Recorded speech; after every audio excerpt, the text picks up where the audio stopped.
ಇನ್ನು ಅರುಣ್ ಸೋಮಣ್ಣ ಹಾಗೇನೆ ವಿಜೇಂದ್ರ ಕಿತ್ತಾಟ ವಿಚಾರವಾಗಿ ಯಾರು ಏನೇ ಮಾತಾಡಿದ್ರು ನಾನು ಉತ್ತರ ಕೊಡಲ್ಲ ಅಂತ ಸಿಎಂ ಹೇಳಿದ್ದಾರೆ. ಅವ್ರ ಕಮೆಂಟ್ಗೆ ಅವರೇ ಜವಾಬ್ದಾರರು. ಫಸ್ಟ್ ಆಫ್ ಆಲ್ ಅವರಿಬ್ರು ಮಧ್ಯದಲ್ಲಿ ಏನು ಗಲಾಟೆಯಾಗಿದೆ, ಯಾವ ವಿಚಾರ ಗಲಾಟೆಯಾಗಿದೆ ಅದು ನನ್ನ ಗಮನಕ್ಕೆ ಬಂದಿಲ್ಲ, ನನಗದ ಬಗ್ಗೆ ಗೊತ್ತೂ ಇಲ್ಲ.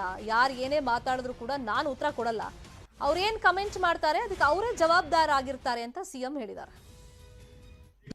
ನಾನು ರಾಜ್ಯದ ಮುಖ್ಯಮಂತ್ರಿಯಾಗಿ ಯಾರ್ಯಾರು ಏನೇನು ಕಮೆಂಟ್ ಮಾಡಿದ್ದಾರೆ ಅದಕ್ಕೆ ಉತ್ತರವನ್ನು ಕೊಡುವುದಿಲ್ಲ.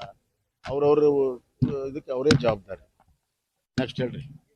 ನಾನು ರಾಜ್ಯದ ಮುಖ್ಯಮಂತ್ರಿಯಾಗಿ ಯಾರ್ಯಾರು ಏನೇನು ಕಮೆಂಟ್ ಮಾಡಿದ್ದಾರೆ ಅದಕ್ಕೆ ಉತ್ತರವನ್ನು ಕೊಡುವುದಿಲ್ಲ. ಅವ್ರವ್ರ ಇದಕ್ಕೆ ಅವರೇ ಜವಾಬ್ದಾರಿ.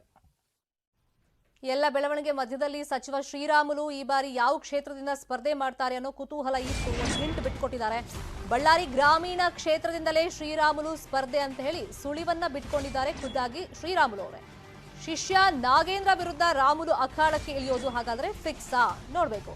ಸಂಡೂರು ಅಥವಾ ಬಳ್ಳಾರಿ ಗ್ರಾಮಾಂತರ ಅನ್ನುವಂತ ಆಯ್ಕೆ ಇತ್ತು, ಆದ್ರೆ ಗ್ರಾಮೀಣ ಭಾಗದಿಂದ ಗೆಲ್ಲುವಂತ ಅವಕಾಶ ಹೆಚ್ಚಾಗಿದೆ.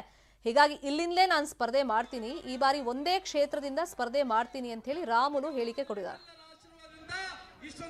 ನನ್ನ ಪಾರ್ಟಿ ಎಲ್ಲಿ ತೀರ್ಮಾನವನ್ನು ತಗೊಂತದೋ ಅಲ್ಲಿ ನಿಲ್ತೀನಿ ಅನ್ನಂತ ಮಾತನ್ನ ಹೇಳಿದ್ದೆ. ಇವತ್ತು ಅಸ್ಸಾಮಿನ ಮುಖ್ಯಮಂತ್ರಿಗಳಂತ ಸನ್ಮಾನ್ಯ ಹೇಮಂತ್ ಬಿಸ್ವಾಸ್ ಅವರು ಶ್ರೀರಾಮುಲು ಬಳ್ಳಾರಿ ಗ್ರಾಮಾಂತರ ಕ್ಷೇತ್ರದಿಂದ ನಿಲ್ಲಬೇಕು ಅನ್ನುವಂತ ಘೋಷಣೆಯನ್ನು ಸನ್ಮಾನ್ಯ ಮುಖ್ಯಮಂತ್ರಿಗಳು ಮಾಡಿದಾರ. ಅದಕ್ಕೋಸ್ಕರವಾಗಿ ಅವರಿಗೆ ಅಭಿನಂದನೆಗಳನ್ನು ಸಲ್ಲಿಸ್ತೀನಿ. ಕರ್ನಾಟಕ ರಾಜ್ಯದಲ್ಲಿ ನಿಮ್ಮೆಲ್ಲರ ಆಶೀರ್ವಾದದಿಂದ ಇಷ್ಟೊಂದು ಹೆಸರು ಬರಲಿಕ್ಕೋಸ್ಕರವಾಗಿ ಕಾರಣ ನನಗೆ ಜನ್ಮ ಕೊಟ್ಟಂತ ಬಳ್ಳಾರಿ ಗ್ರಾಮಾಂತರ ಕ್ಷೇತ್ರ.